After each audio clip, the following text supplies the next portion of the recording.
Hello, and welcome to this calm before the storm / haiku edition of the Purple Journal podcast. I am your host, Joe Johnson, owner of Purple PTSD and Vikings Territory. I also periodically write on both of those. And I am here with the rhyme master, the OG / rhyme master, Mr. Joe Oberly. Yes, indeed it is me, but I can't come up with a rhyme. I can only do them in print. They take a long time to. I threw a softball up there, and it was just swing and a miss. Speaking of swinging and missing, Luke Braun's here. I don't know what that meant. But okay. I'm just trying to tie it all together. He writes for Purple PTSD and Vikings Territory. He also is part of the Climbing the Pocket Network and the Pocket Protectors podcast. And I should mention that Joe Oberly also writes for Purple PTSD and Vikings Territory and the Sports Post, most importantly.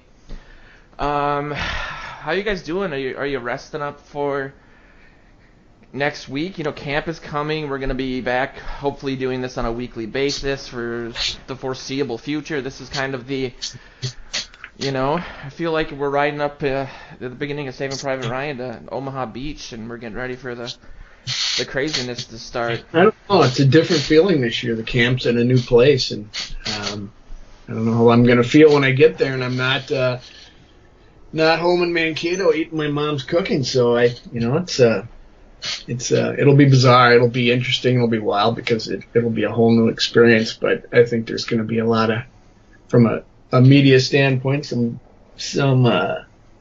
mini kinks and hurdles and obstacles that you might have to surmount. Maybe not tantamount to the Saving Private Ryan, but it'll just be different, and it'll have a whole completely different vibe. Not only because of the location, but a lot of expectations going into this training camp.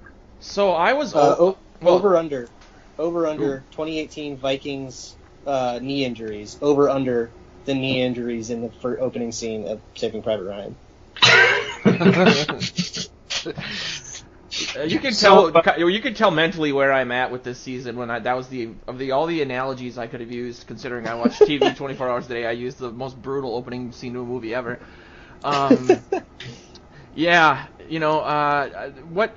We should let everybody know that we actually are going to be doing a ton of camp coverage. Joe's going to be there all the time. Luke's going to be there for a good 10 days or so, I would say, and then either me or Tyler Haig will be there after that. So we're going to be doing a lot of stuff. I wanted to ask you something about that, Joe, though. I was out there for the Kyle Rudolph youth camp, and I didn't really explore the area that much. Like, we parked in the wrong spot, and then we finally got to the right spot, and I kind of went into the area where that main indoor field is that looks like an airplane hangar, and I saw the outdoor field and the new stadium, but it didn't seem to me to have as much, and maybe it was just from my perspective, but Mankato had that huge area with multiple fields, and it stretched all the way from the stands to those dorms. It didn't seem like they had to me, I only saw the one outdoor field and then the one indoor field. Is there more than that I just didn't see? Yeah, I don't think you saw it right. I mean, they have 3 side-by-side fields to the north of the field with the stands on it. So, I mean, there's at least 3 outside there, and that matches what they had in Mankato.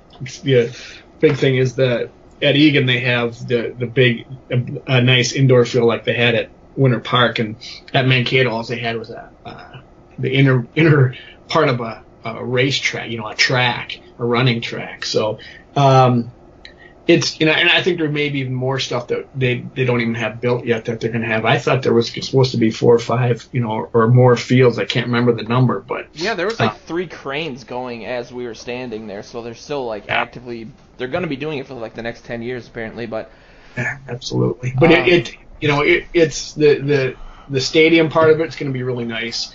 They were pointing out to me different places they were going to put up stands for to watch on these other fields, because as you remember from camp, they spread across 3 or 4 fields depending on what they're doing. The major part of the teams is split on 2 fields, and then they'll have a third field where there's either kicking going on or people who are rehabbing, and that's kind of what they'll do. But and it sounds like the media will be able to walk in between the fields and really get up close and have a good vantage point of the action. Yeah, I guess I was just kind of hoping that I had maybe this sums up why I'm 34 and single, but I had a haircut fiasco, so I ended up shaving my head basically down to American History X levels, which is always fun when I'm walking around my neighborhood. And so I was kind of hoping maybe a lot of it would be done indoors, but it looks like I'll be out in the sun. Bring a hat. My natural enemy. But before we kind of get into like some questions about camp, Joe wrote a couple of great articles about that, and Luke has been writing his 90 series, which really ties into camp and some of the players that are on the bubble. I guess the biggest news right now or this week is the Diggs contract situation that kind of ties into the Anthony Barr situation. But people were looking at the contract that Brandon Cooks got and said that was great news for Diggs and his agent. And a lot of Vikings-related sites were basically saying it's good news for Diggs, but is that good news? I guess I'll posit the question this way. Is that good news for the team in regards to maybe keeping Diggs long-term or keeping Diggs and Barr? Like, how do you see that playing out with this new information, Mr. Oberly? Go ahead, Luke. Go. What do you think on that? Yeah, so the reason people say that, obviously, is because Cooks got more money than everybody was projecting Diggs to make. But Cooks also only has 25% of that guaranteed, and I'm pretty sure the Rams can cut him after. Well, I don't think we've seen the actual structure for it, but if I had to guess, I would say that they could probably cut him. They said after 2 years. I just saw before we got on 5 years, $81 million, 20.5 guaranteed. So yeah, it's which a is fourth of not it. very. That's not a lot of guarantees at all. So I would guess that the Vikings take a different angle at it because based on what they've done with Kendricks and Hunter, where I think they've guaranteed over half of both of those contracts, and I would imagine they do the same with Diggs, and that'll let you bring the number down. So I actually don't think that the Cooks contract is going to move the needle a lot because after you do that, they'll probably end up about in the $75 million-ish range that everybody's been projecting for him.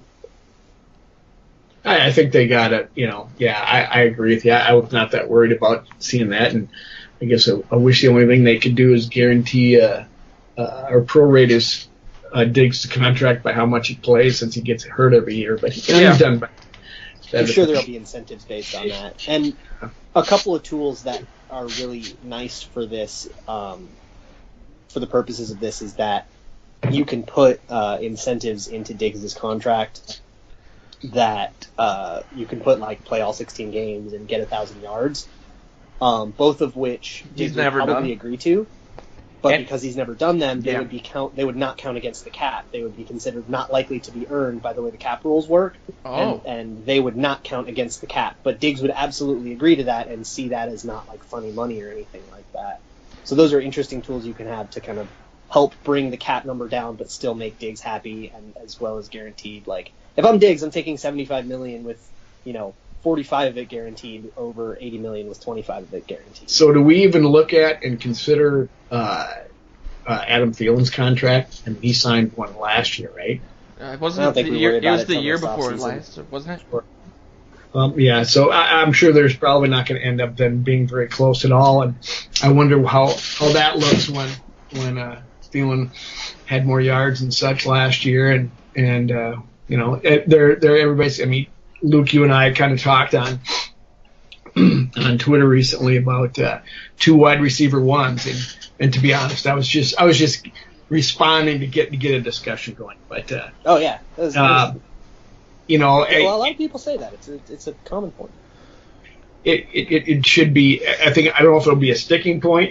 Probably if they win the Super Bowl, then they can start crabbing about their contracts and start holding out and stuff. Yeah, they can move to Vegas if they win the Super Bowl for all I care. We're shutting the site down. I'm moving into the woods. It's over for me. That's all that's my one bucket list. It's just that. We didn't really put this on the agenda, but I wanted you guys' opinions since we're talking about it. With all the things coming out from Gurley, I'm not sure if necessarily. I know people are saying they're comparing contracts like NBA contracts and how those are structured, which is obviously a completely different animal with the amount of people on an NBA team. But do you think the Cousins deal changed the way that maybe these players look at their contracts, or that was the impetus for these sort of conversations? And do you realistically, I know, Joe, you've covered the NFL for a long time, and do you see anything like that happening? When we had Chris Cluey on the show, he mentioned that we asked him a lot of stuff about like the rookie symposium and contracts, and I remember asking him about something I had heard, which was that the NFL players aren't responsible enough with their money to actually hold out for a season, so that's why they have such a bad contract in when you compare it to baseball or other sports, because they just can't financially put that chip out there to the owners that they'll hold out for a season, because they actually can't do it. So I'm not sure with all that, if we're heading towards some sort of lockout in the coming years, or what your thoughts are on that based on maybe some of the other lockouts the NFL did back when me and Luke were young. They've always talked about the NFL or the NFLPA not having a great deal. They never, they start out trying to, holding out and complaining, and they start negotiations and hoping you get a good deal. And it seems like the NFL always ends up coming out the best of it. And then, a couple of years later, you see where they did not protect their players very well. So I think with that and, all the talk about the concussions and everything else, I think something is coming, or at least some contentiousness, but I don't know that it will result in a lockout, because there's just too much money to be made. And generally, you look at a 4-year span of a career, and if the players really realistically think about that, I mean, they don't want to be missing any of their prime years for making money. So, I think they usually end up settling quicker than not. But I don't know. It doesn't seem to be the best time to be doing it either, just because I think the NFL is a little freaked out about some self-inflicted problems, which is the tagline for this NFL under Goodell. The TV ratings were down last season. Some people blame that on the kneeling. Some people say, well, you made it available on Twitter and other resources, so people are watching it on other platforms. But the revenues weren't down. Revenues weren't? No, they just came out with something the other day that said, for all the talk about the players fans turning away because of the kneeling situation and everything else, that there was most of these teams, I think, except for the Packers. The Packers made money, but they made a lot less money than they usually do because they didn't make the playoffs. But most of the other teams in the league average, they were all making money. So, well, there you go. Maybe it's just a bargaining chip they're putting out there. I don't know. We've talked about this before, but it seems like the people that were angry about the kneeling situation were commenting so much on our articles that it's like you must be watching or at least following football to some degree to be commenting on the Purple PTSD Facebook page. But that's neither here nor there. Let's talk about some stuff that actually matters for the team outside of the Diggs thing, obviously. Luke, you had mentioned before we got on the air that Zimmer was on K-Fan, and he mentioned that Remmers might start at right guard, so people are basically saying that's a done deal. What did he say, and what are your guys' thoughts on that? I think he said that he was asked, is Mike Remmers going to be at guard? And he was like, yeah, probably. And probably was the operative word, which tells me that, that's their plan, and unless something changes in the preseason, like Tom Compton being better than they think or something like that, then that's going to be the plan. I have been against it since they did it in the Saints game. Yay. Because here's the deal. Mike Remmers didn't play as well at left tackle as he did at right tackle. Switching to right guard is a different challenge, but challenging nonetheless. I also think that throughout the data that we have on Rashad Hill and Tom Compton, that Tom Compton's a better player. They're pretty close, but I want to put the bad player at right guard, and I want to keep the right tackle at right tackle where he's played for 5 years. Putting unnecessarily challenges on a unit that's already probably going to struggle just seems like a bad idea to me. I mean, something has to be different than what we already think about it. Rashad Hill has to be better than we've seen. Yeah. Tom Compton has to be better than we've seen. Remmers has to be better than we've seen. What we've seen shows that this is not a good move. So something has to be better than what we've seen for it to make any sense. And I hope that's true. Wow. I thought that seeing what I saw down at OTAs and minicamp, that's the way they were leaning. They started out with him at right tackle, and then when Rashad Hill came back, they moved him inside, and he kind of stayed there for the rest of the time. And you know, Zimmer doesn't like to come out and say too much, show his hand too much, but you know, it pretty much looked like his hand was showing right there, and that's where we were going. And I talked to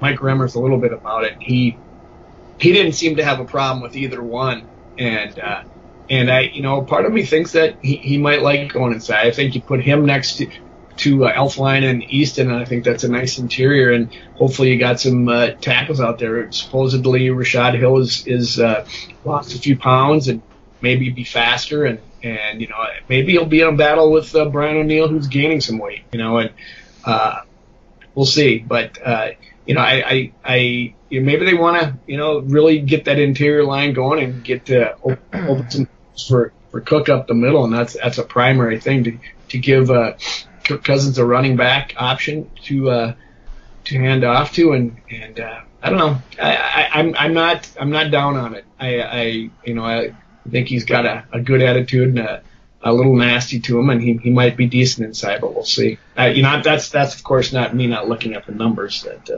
Well, I wrote an article that was based on the PFF. I forget the name of the author. Analyzed all the offensive lines and ranked them, and he put the Vikings at 28th, obviously out of 32. And you know, there's a lot of variables, like Luke said, that are hard to track when you're doing something like that. But obviously, me being the guy with his finger on the panic button 24 hours a day, I kind of was saying, like, this is. I hate to tell you, I told you so, but I've been harping on this for a long time. And so a lot of the responses are what you just said, Joe, from people on Vikings territory, which are like, well, Easton and Elflein were hurt in the playoffs, so it'll be better. But yeah, I'm obviously a worst case scenario person, and I just, you know, we've talked about the logic during the draft and kind of my frustration there, and it just seems like such a weird thing. I think the reason I said wow after Luke said what he said, because I think he summed it up pretty well, and perhaps, you know, I think the consensus when I was weeping openly after the draft was they have a plan, you know, just calm down, we don't know what they're doing. So I guess I have to hold out hope, just because, you know, if the line implodes and is as bad as PFF claims it is, that's going to be quite the disaster, considering all the stuff they put into this team. Doesn't moving Remmers inside make him a little quicker? I mean, he's a pretty good athlete. I don't know how, you know, Compton's an older guy, so I don't know how quick he is anymore, and I know that's part of their deal, is wanting to be have interior linemen that can get out in space and for both their quarterback. Yeah, you know, well, Luke can go. Yeah, so I actually talked to Eric Eager about that article, who I do the pocket protectors with, and he works for PFF. And his advice to me, in short, was basically don't use the 0 to 100 grades that Renner cited in that article.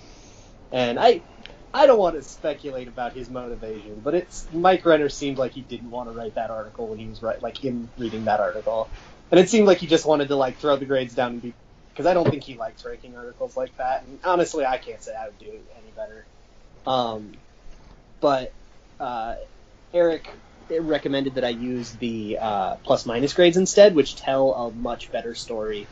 And basically all the difference is you can get those. I'm a PFF Elite subscriber, and you can get those on that.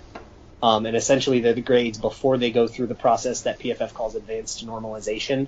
And that process is very controversial. And if you pay for PFF Elite, you can see what the raw grades are before they scale it all and do weird stuff to it to make it a nice even number. And I think there's pretty good reason to believe that Reef and Elflein will improve upon their scores. Elflein being a rookie and Reef having been hurt. And also Elflein trended up pretty steadily over the back half of his rookie season, which tells us that he should be fine as a sophomore. I think Easton will probably be the same player. Elflein probably won't be a good run blocker, but he'll be a better pass blocker than what we saw. And if Reef can stay healthy, which he had every year of his career until he got here, So it's not like a situation like with, Lodeholder Sullivan where they hadn't been healthy for a long time. Reef was hurt for like the first time ever, and it's a lot less likely, at least, for that to repeat itself. So if the right side does work out and the Vikings have knowledge that we don't have and that works out, I think it'll be okay. Personally, I think the left will get a little better and the right will cancel it out and we'll be about 22nd or 23rd like we were last year. And I think that's acceptable. You can work with that. Yeah, that was my question. I mean, what do you think with the rest of the pieces on this team? I focus, like I said, I mean, I'm pretty open about my bias, so I focus on the negative a lot, like I said. And, I keep going back to just how magical last season was in regards to just, like, good things happening. I don't know. It just seems like Cousins isn't the quarterback that's going to be able to escape a lot of the pressure that... He'll call the right protection, and I don't think Case Keenum was very good at that. Yeah, it's that's why it's so hard with the numbers, and you obviously just explained how they have to make the numbers work. But I don't know. That's my take. Is just ugh.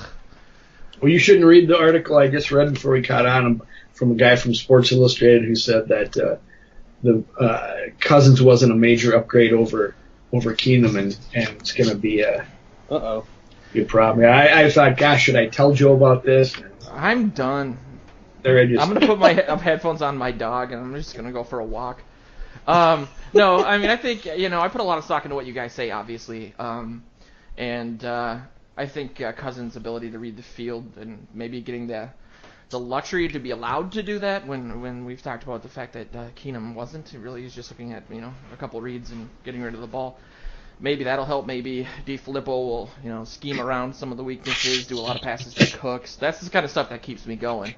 But, is it possible that, when Cousins was in Washington, he was always their redheaded stepchild, right? Yeah. Whatever the word is. And they all wanted RG3. And perhaps the offense was more geared around RG3. And now that you got Cousins as the main guy here and a new offensive coordinator who knows how to take the personnel he has and gears off around that, maybe they're going to find his strengths and use them, and knowing that he's going to be here for 3 years, that's the way they can do it. So maybe that helps him. When I talked to Kyle Rudolph at his camp, not to keep bringing that up, but I went to Kyle Rudolph's camp.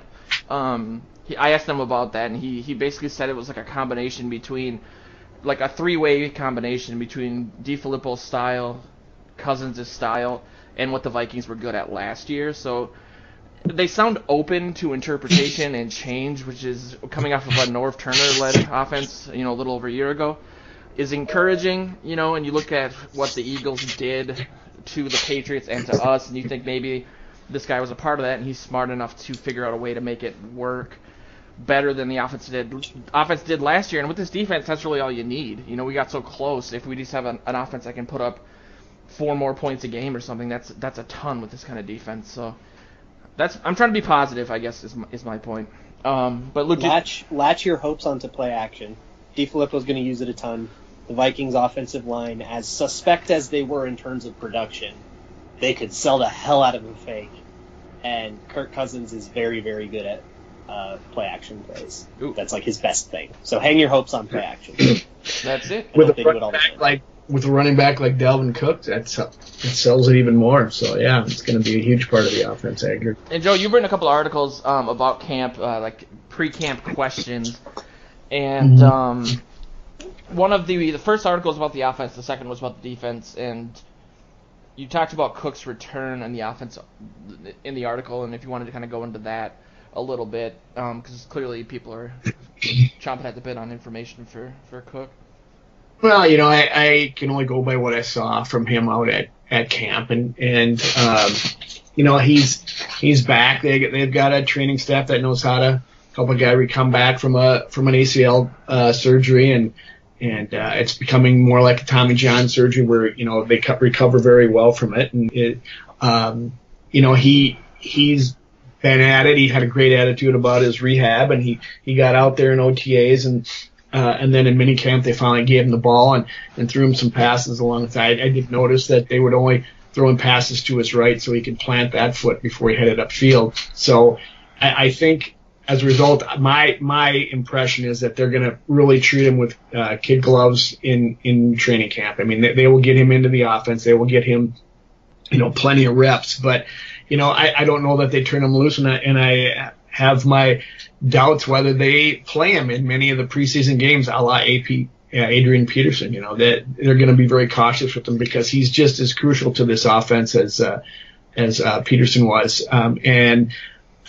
So that's my concern, and it's fine. I have no problem with that. He's a great athlete. He started out like gangbusters last year, and there's no reason why, they know what they have with him. So I think they will move slowly with him and as they should. And I'm really excited, as much as I want to see Cousins this year, I'm really excited to see what he has after coming off this injury because I think he's such a huge part of this offense that will really make it go. I don't see too much reason to give him that much run in the preseason either. Just get him enough to get his feet wet, so that he's not like super rusty coming into game one. I know we kind of struggled with that with Adrian Peterson a lot because he wouldn't play in the preseason. Mm-hmm. But yeah, coming off that injury, give him a drive and then let him get out and let Latavius Murray take the rest of the punishment. He should be fine. And give him a red jersey. Yeah. So do you guys, this is a side question, but do you guys, looking at the first game of the season, going up against a team that finished the season 5-0, that has all this hype, with the second coming of Tom Brady in San Francisco, are you guys worried at all about that game? And it's hard not to look at the San Francisco game from a couple of years ago where they came out super flat, and the AP stuff just reminded me of that. He didn't know where to line up on the field a couple times. It was just embarrassing. Not that that's going to happen again, but are you guys worried at all about just all these things coming together against a team that's supposedly going to, be a contender this year? Go ahead. Yeah, they're good. Good teams are hard to beat. No, that's the takeaway from this show. If you didn't know. Write that down. I know there's a lot of uncertainty surrounding both quarterback positions because they're both, we don't have that much information, blah, blah, blah. I think it's more predictable than we're willing to admit this time of year, and I probably would take Jimmy Garoppolo over Kirk Cousins based on what we've seen, because even though that sample size is small, there's not much in it that tells us that it's fake. So they probably have the better quarterback, but I think we're better everywhere else on the field, and we have a pretty strong home field advantage. Going to be super, super amped up in the season opener. I am going to pick the Vikings to win that game, unless some injury changes that. But it'll be a hard game. They're a good team. I'm not a believer in the Garoppolo hype. I mean, I just didn't see enough of him out there last year that satisfied me. And he's a good quarterback. Don't get me wrong. I think Cousins in this offense and on this team is going to be at the end of the season is going to come out the better quarterback. And I think that they've got a few moving parts to put together out there, and they'll come in and they'll have to make that long flight to the Midwest, like the Vikings did a few years ago for that Monday night game. But I definitely like the Vikings in this one and amped up. I mean, they probably still got a bad taste in their mouth from last year about the way they embarrassed themselves. So I don't think I'm not worried about it. I guess to answer your question, they could lose for sure. Anything can happen, but. I don't think they're going to come out flat, though. That's for sure.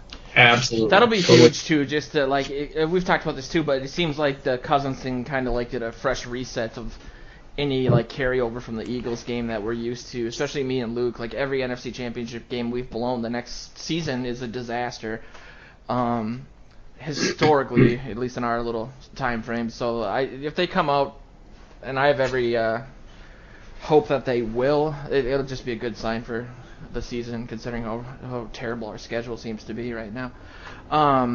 But I want to transition a little bit because we talked about there's a few things in your offensive article that'll come up in a little bit, but you had a couple points on the defense. I think it's arguably the most interesting one for me, at least, was how Richardson is fitting in with the defensive line. I know you told us a story about him at practice and wanting to continue a drill. He was all hyped up, and he seems like a team leader in that regard. What have you seen from him, and what are your thoughts on that? Well, I'm kind of excited to what we're going to get there because I think it was an upgrade. I think he brings a bit of attitude to the team that they might not have had there to that unit. I'm not saying they don't, because Linval Joseph's a pretty intense individual, but I now granted, you got to take it with a grain of salt. That happened on the last day of mini camps. They were all pumped up because they knew they were done for several weeks. But I think I can't wait to see how they play next to each other. And just, the story was he was just he was mad when they called the timeout because they were gonna said we had some things planned for the offense and we were gonna get him, and they had to change the play, so he was kind of bummed about that. But anyway, I think it's going to be interesting to see how it happens. I think if they bring that kind of attitude that we want to take down these guys on the other side of the ball, even when it's their own team, I'm excited. I can't wait till they have the Jaguars come in and scrimmage and see this defensive line turn loose. But my concern is how Griffin comes back. Everson Griffin without the plantar fasciitis. That to me is a bigger question. As to, he said he'll be ready to go, and they held him out supposedly as precaution, but we'll see. I mean, one other point about Richardson, Zimmer said it on K-Fan the other day, is that he's got some work to do on his lanes, or not on his lanes, but his how he's coming through the line, just to, I suppose, the way they do things. So there's some adjustment he has to make there, but they're working through that. But like I said, we'll see how Griffin does and see how much time he gets in camp. They don't need to see too much from him, but he's a very important for pressure on that quarterback, obviously. I would love to see them kind of put Griffin up on blocks for the whole preseason, because the defensive end battle is super crowded, and you will very likely see at least one of Weatherly, Tayshaun Bauer, and Fadio Denebo probably take their last snaps in purple this month. That's a good point. You just can't keep all of them, and I think you have a lot to discern. So giving Griffin's reps up to those guys. It's a good point. Sense. Why spend your time looking at Griffin when you know what he's got? And he's got coming off the injury. And he knows defense and stuff. Did you guys? Matter of fact, it's not the thing that's gonna. I mean, you can always flare up at any time. And did you guys read Jordan Hawthorne's article from late last week about Anthony Barr's new role on the defense, where he broke down different plays and he posted like some schematics, and he talked about the Vikings using Barr more just to purely rush the quarterback? I wasn't sure. In the way he wrote it, it sounded like it was something that people were talking about, but I wasn't sure if it was more just a theoretical thing that they could do, or if it's something that they wanted to do. But I was just interested in your thoughts on Barr in that regard. And then also, Joe, you touched on Barr in your article and kind of wanted to see what they'll see from him at camp. Obviously, he missed some time that he came out. People thought it was about his contract, but he came out afterwards and said he was injured or sick or something. But what do you expect to see from Barr at camp, and is that something that you think that they're going to do?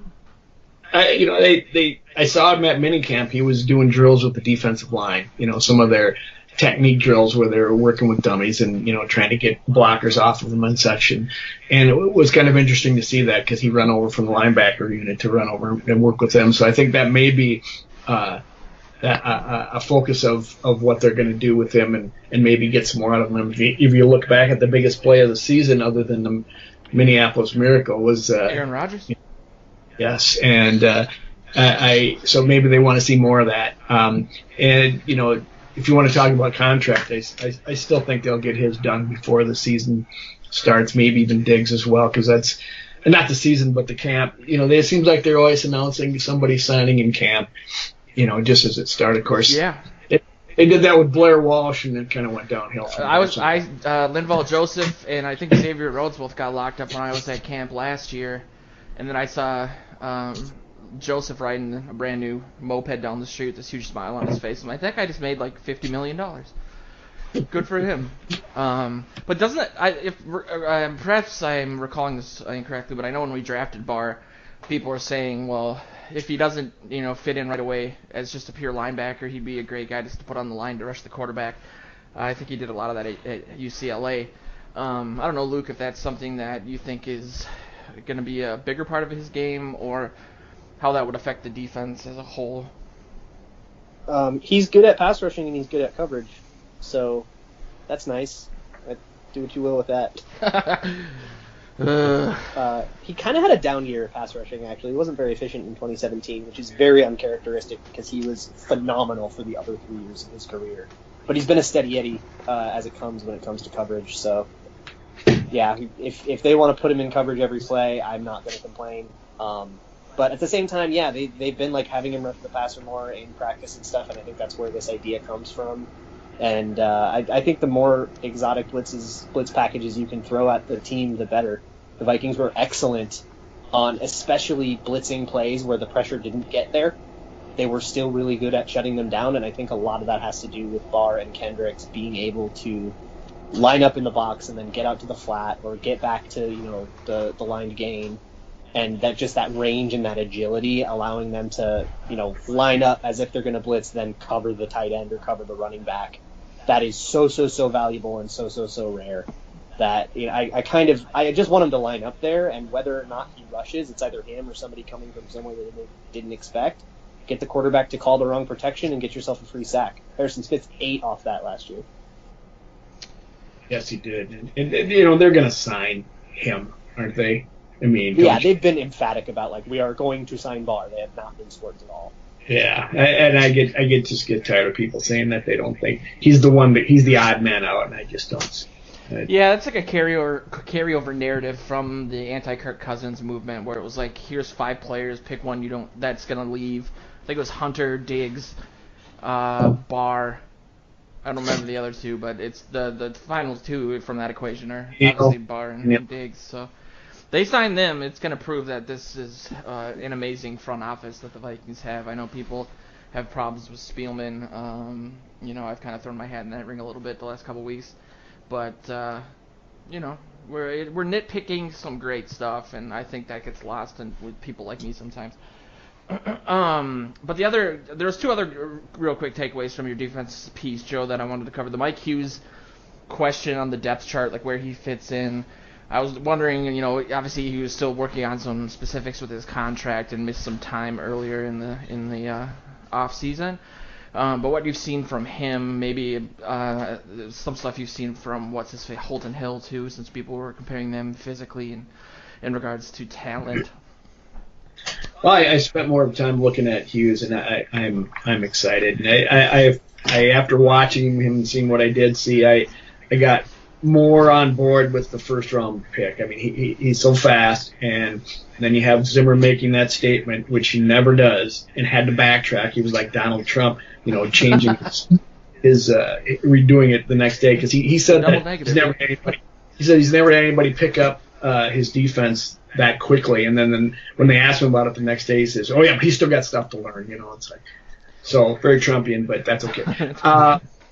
He's fast, he's quick, he looks great in the return game. Although it's got to caution this that nobody's hitting, nobody's got pads on or anything, and you can really fly when with pads on. But and if he's gonna push both Sherrells and Newman and anybody else for some playing time. I hope to see him in there very early, and I hope it'd be nice to have a first round draft pick who really contributed in his rookie year. I'd love to see that. Have you seen anything with him playing like in the nickel, and the argument of whether or not he'll even do that, or if he's, there's people that think he's pushing Trey Waynes, and then there's people that think that he's pushing Mackenzie Alexander, and so I figured they'd use him maybe in the nickel more, since Alexander obviously struggled, and Newman's 100 years old.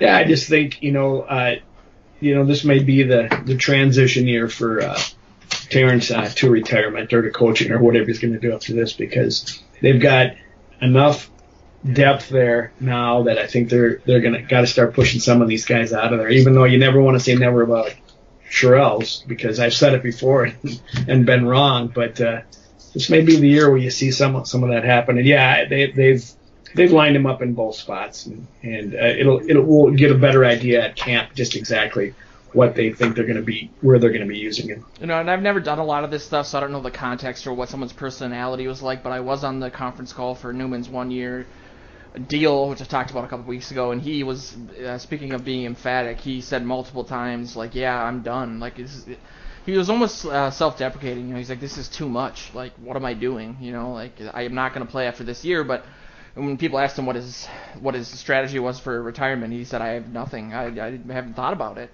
Because a lot of people obviously assume he'll just transition into a coaching role under Zimmer because of their relationship. But yeah, he'll be done. I wonder, as a side to this, with Sherrell's. Obviously, and correct me if I'm wrong, Luke, but isn't he like a top 3 punt returner in the league statistically?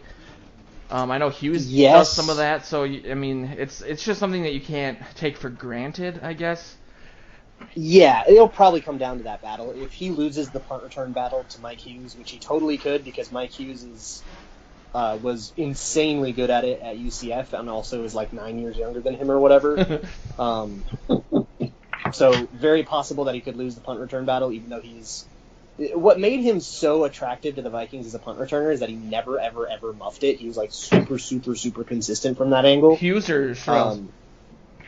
Sherrell's. Okay. Hughes is very dynamic with the ball in his hand, but you know, we'll see how he does there. But I think after if Sherrell's loses that battle, it's gonna be really hard to justify rostering him over. He would have to then show that he's a better cornerback than Holton Hill. And if he's not a better cornerback than Holton Hill and he's not a better punt returner than Mike Hughes, then I don't see how you roster him. He could win either of those battles, but that's what it's going to come down to. Yeah, I have a lot of love for him because he's a Gopher, and I'm a U of M alum. He always seems to make got a new Gopher for he always seems to make the team when you count him out. But there's a lot of really talented guys at that position, so it's a cool problem to have. Speaking of special teams, though, Joe, the final part of your amazing article was the kicker battle, and when that'll be decided. I don't know if you've got any kind of more recent or pertinent information on that, but obviously there's a little bit of drama there that we'll be covering in the next few weeks. No recent information. I mean, I'm sure every one of our listeners has read the article. Just kidding. But I think they'll get on with it early. You know, they'll have a couple weeks of battle, and then they'll make a decision and move on. And you know, I think contracts are a big part of it. But I don't see, that the way they kicked in the minicamp and the OTAs, it was. You know, Carlson has the stronger foot, no question. And for a time, he was more accurate. Well, then they kind of reversed roles, and Forbath looked a little bit more accurate and made more. So it was kind of a dead heat. But I think, when it really comes down to it, and you look at the contracts, and you got the rookie signed for 4 years, you know, and Forbath for 1. I just think he will.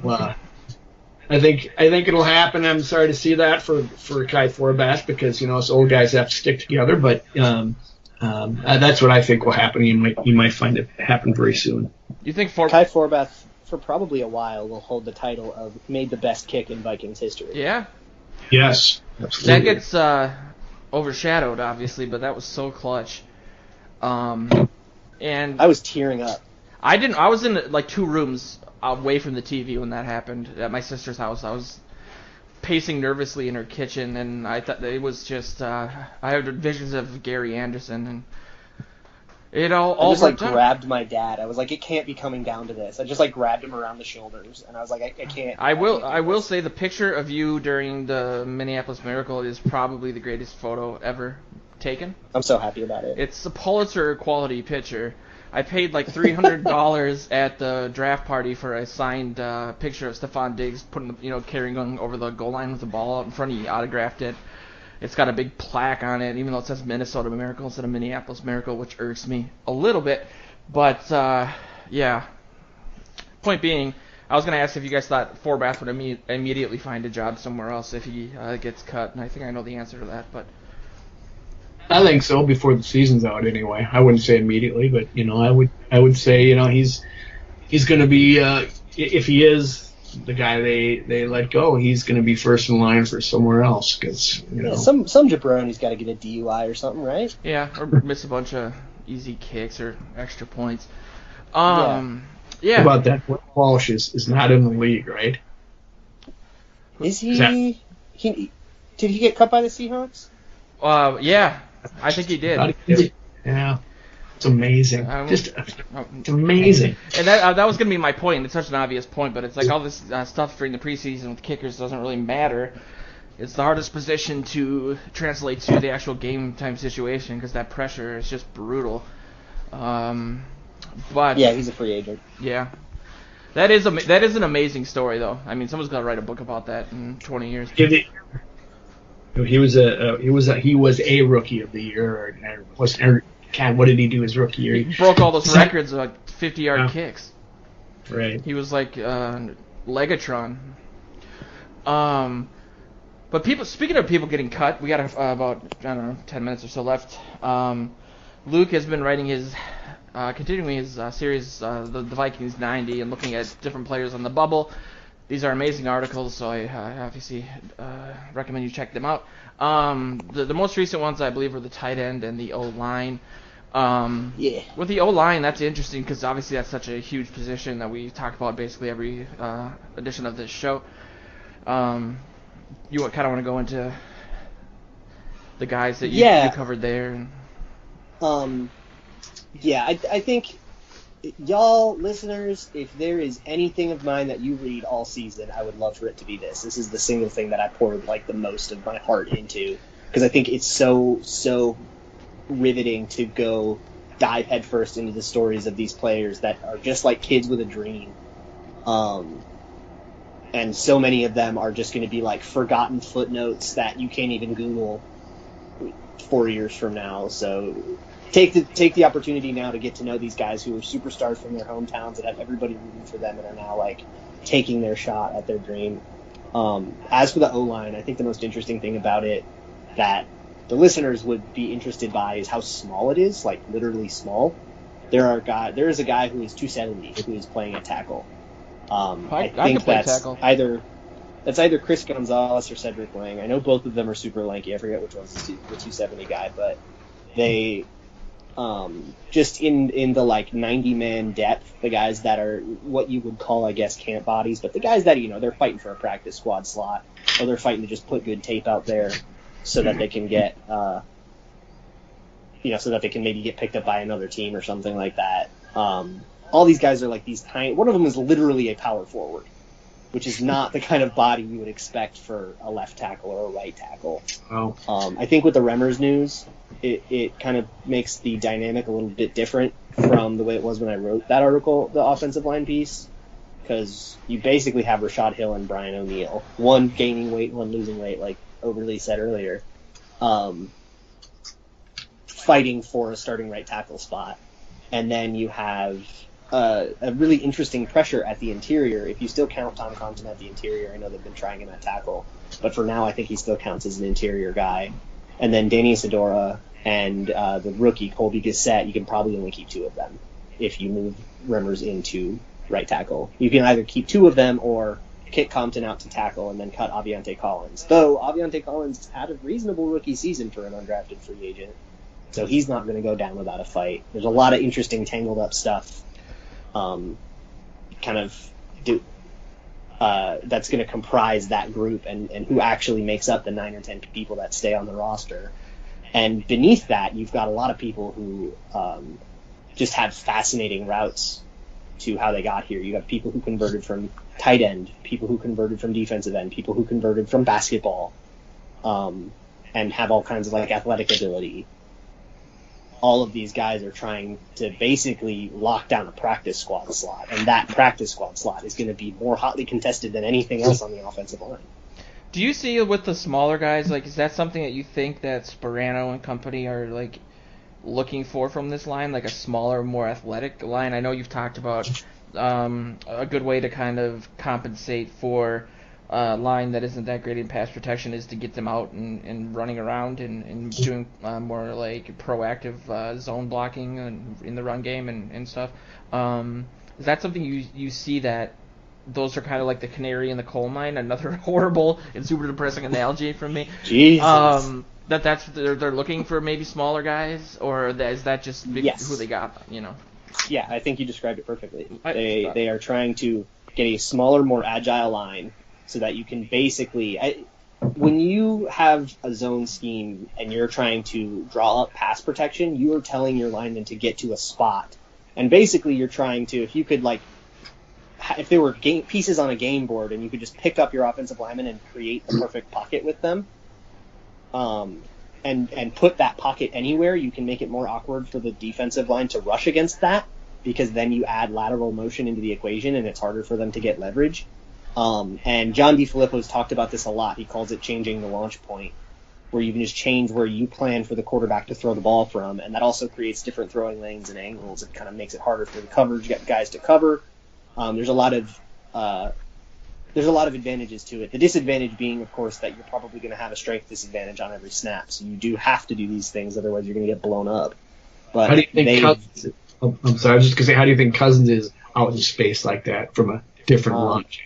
It's not out in space. This is not like bootlegs like Case Keenum running around. Right. This is instead of 5 steps back, it's 5 steps back and drift a little to the left.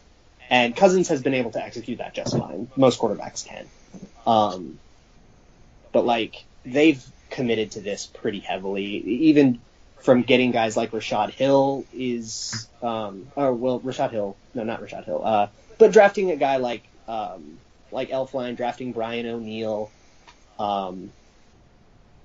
They've kind of committed to this ever since really Adrian Peterson stopped being a part of the team's plans. They've been trying to transition to this. It's a little bit more of a modern thing. And they moved away from the big maulers like the Lode Holtz.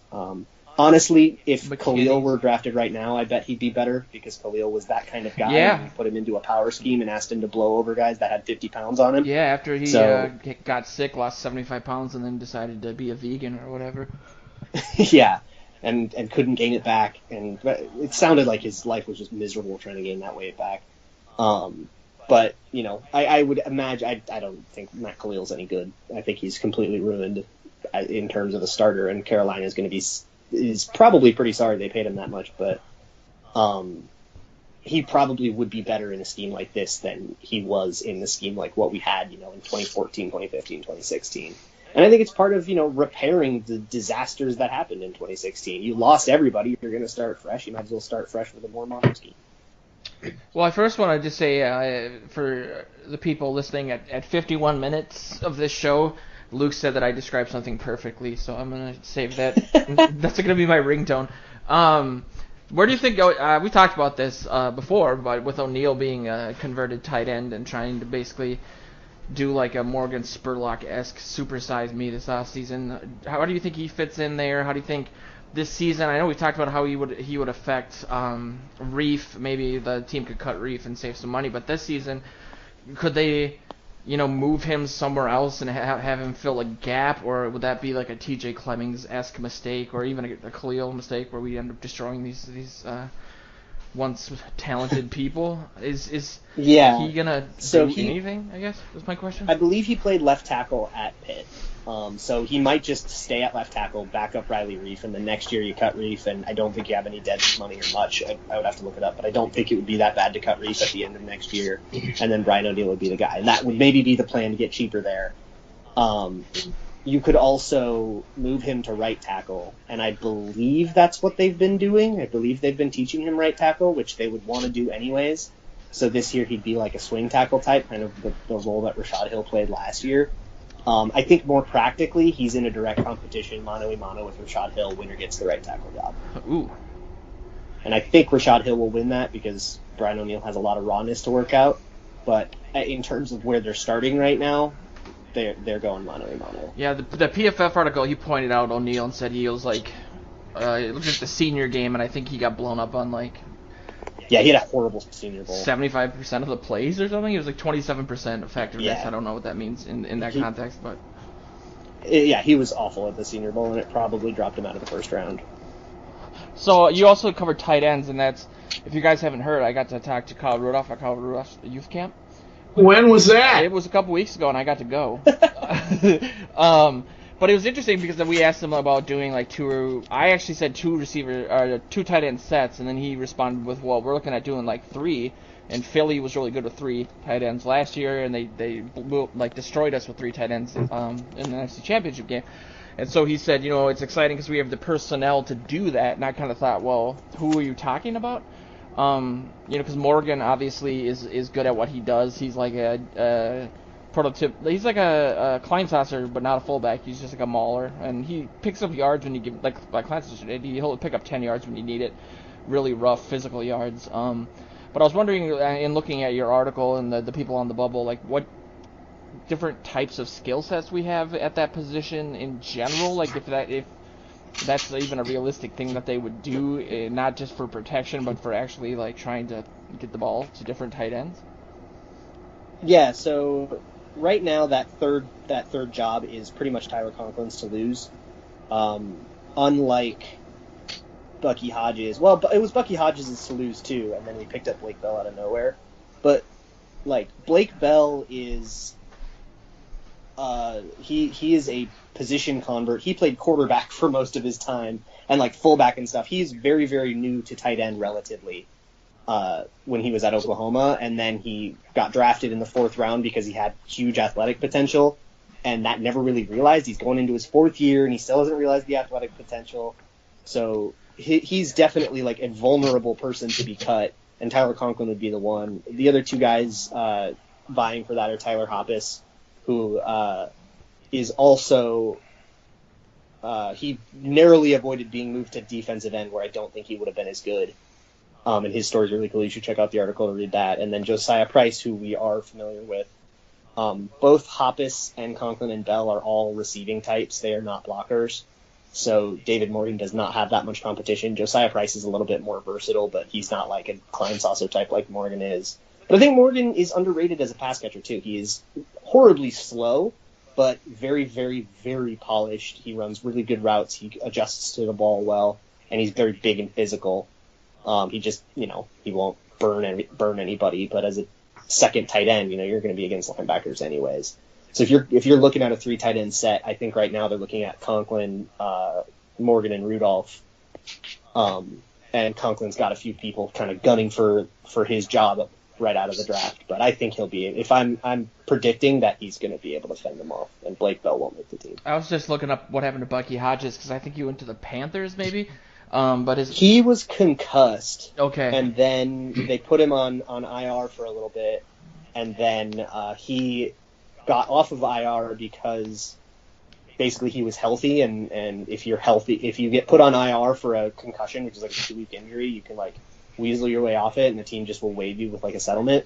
And that happened, and then he went to the Panthers. And I don't think he's still with them. He's with the Jets, but his NFL.com profile has a Jets background, and he's wearing a Vikings jersey. So that's probably probably not the best sign. They haven't given him a jersey yet, but yeah. And that's why we went out and got Blake Bell. We wanted another like potential upside kind of guy. And I think Blake Bell will forever be an upside kind of guy. I think once you're in your 4th year, it should have probably manifested a little bit by now. But you never know. Maybe he has his renaissance. He's still very, very raw to the position. How big is he? Not off the top of my head, but I can Google it. Maybe we should get Joe Webb. He's still floating around. I would love to have Joe Webb on this roster. I do not care if he's good. Joe Webb. What is that about? I do not care if he's good. I want him on this roster. I just love Joe Webb. I can't describe it. He's a quarterback that returns punts. That's awesome. Yeah, he was such an upside player that everybody loved. He's the reason that we lost the 1st-round pick during the Andrew Luck RG3 draft because he won against the Bears maybe when Favre got hurt. And I love to hear it. Just Luke defends a player without any analytics. That's awesome. Yeah, he's an interesting person. Emotion. I will never argue that Joe Webb is good, but I still love Joe Webb. Luke's Blake Bell is 6'6", 252. Okay. So, big, tall, red zone dude. Yeah, that's what I'm looking for. But yeah, that's I wanted to finish the show strong because we were looking at our analytics, and it looks like people cut off at about the 88% mark, which is actually, I think, pretty tremendous for a podcast. They're going to miss my rhyme then. God, I hope they do. Well, that's why I did it this way. Okay. It's preservation for the OG. I got one. Let's hear it. Well, we've now come to the end of the show, but you know how much we hate to go. Ooh. Yeah, Ooh. just incredible stuff. Wow. Well, I take back that we finished the show strong. But yeah, I just want people to remember that we're going to be in some fashion at training camp basically every day, so we're going to have a lot of coverage on both sides, Purple PTSD and Vikings territory. Hopefully we'll be able to finagle a show where all three of us are there at the same time. I'm still kind of working on the ins and outs with the Vikings PR department in that regard, but definitely keep an eye out for our camp coverage. We're going to try to do some video stuff. It was a disaster, again, when we tried it at Kyle Rudolph's camp. I have to bring that up one more time. But we'll figure it out. Well, that's what the off-season is for. The players are working out kinks, and so is our network. So I do want to thank everyone for listening. We have a great audience. I mean, we finally got some numbers back, and you guys have just been amazing in sharing the show and listening to the whole thing. It's really been kind of crazy. So we'll be back next week, and then from there we'll basically be pumping out shows every Wednesday night, Thursday morning. So keep us in mind and check us out on Facebook and Twitter. But with that, this has been the Purple Journal podcast.